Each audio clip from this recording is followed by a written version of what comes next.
So we know that there is God's love and there is His eternity, and to live for those things and not for the world, not to live in sin, but to live for God, and there's judgment for that. But, we can't do anything about the past. I mean, the past has already occurred.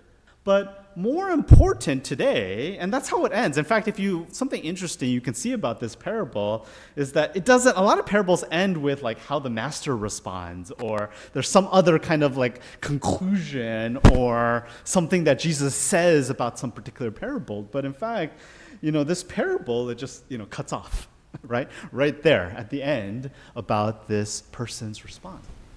And so that's what I really want to focus on today, is rather what is our response.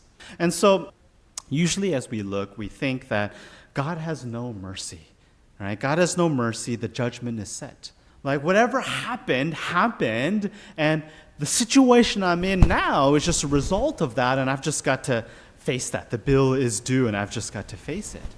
And so whether the 3 years or, whatever time, 30 years that have passed in my life, how is there mercy for that? It just is what it is.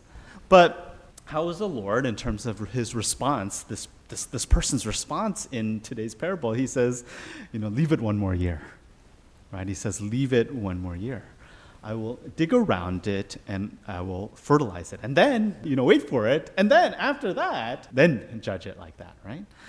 So, this is how we are in our life. We think death is set and there is no mercy. I mean, it's true. There is an end to our life. There is a death that is set. But we should also know that there is mercy, right? There is the mercy of God. There is the eternity of God.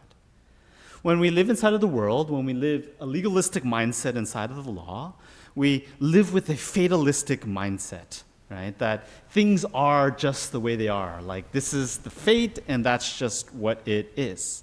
But what we learn from the Bible in terms of God being love is that God doesn't give up, right? In the fatalism of the cross, Jesus overturned the cross to the resurrection, right? Beyond death, there is eternal life.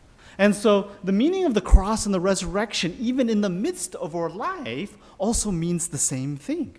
That though there is judgment, to really perceive judgment and see beyond that as well too, that there is such thing as a response to judgment.